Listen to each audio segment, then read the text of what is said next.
Siapa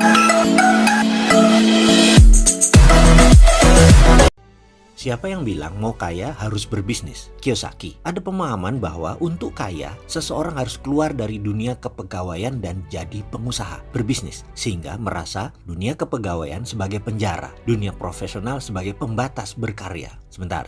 Menurut saya ini sebuah pemahaman yang berbahaya. Tidak salah banget, tapi kalau dipraktekkan secara harafiah, ini tidak pas. Bayangkan seorang dokter, pengacara, akuntan, pemahat, seniman, artis, dan banyak lagi bidang spesialis skill akan jadi berantakan ditinggal untuk berbisnis. Bener nggak? Karena profesi mereka tidak bisa membuat jadi kaya. Apa bener begitu? Wahai Kiyosaki. Secara pribadi pemahaman saya ini nggak pas banget dengan Kiyosaki. Saya anti dengan pernyataan bahwa kaya itu harus berbisnis. Untuk kaya harus pindah dari kuadran kiri kepegawaian menjadi kuadran kanan berbisnis. Kalau saya ini pebisnis murni, benar. Tapi 8 tahun awal karir saya adalah pegawai yang sangat bermanfaat keilmuannya hingga kini saya pakai dan saya selalu bersyukur karena tanpa melewati periode tersebut, saya beda cara pandangnya sekarang. Kita tes sedikit pemahaman kaya harus pindah dari kiri ke kanan, dari pegawai menjadi pebisnis. Kalau menjadi investor ya. Ada sahabat saya baru saja menyelesaikan 10 tahun sebagai direksi sebuah bank plat merah. Sebelumnya dia adalah CEO dari bank yang sangat kenamaan juga milik swasta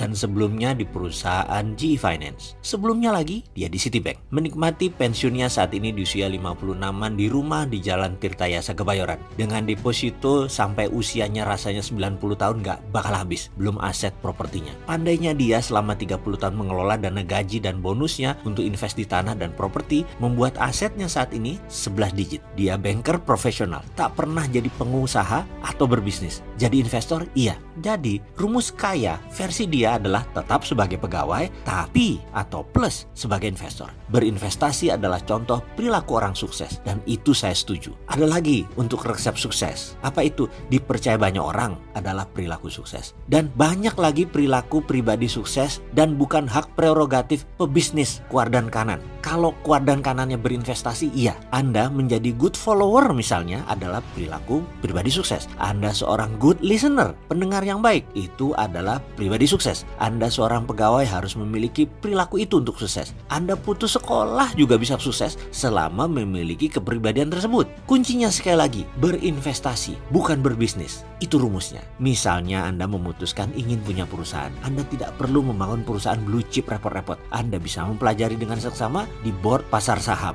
atau di equity crowdfunding. Lalu belilah dalam jangka panjang, berinvestasi di perusahaan tersebut dan Anda sudah merupakan shareholder perusahaan tersebut walaupun minoritas. Namun tetap Anda sebagai pemilik sebagian saham perusahaan tersebut. Misalnya Anda tahu di masa depan di tahun 2020-an bisnis retail akan bergerak naik karena melihat net income per kapita penduduk Indonesia sekitar 3.800-an. Jadi sarannya beli apa? Beli saham Unilever. Simpan selama 5 tahun ke depan, garansi naik pasti. Itulah investasi. Selain itu, saya ada kisah nyata dari arisan istri saya.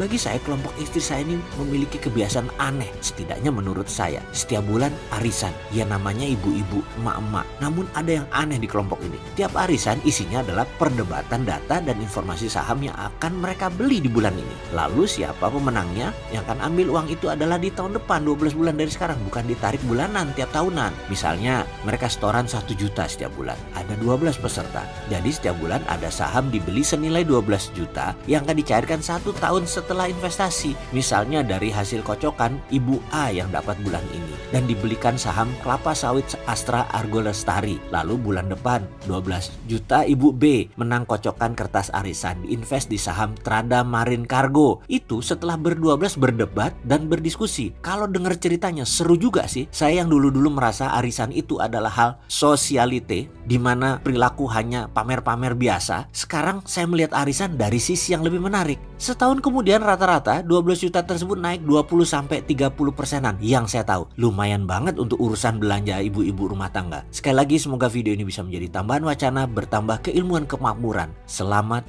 berinvestasi.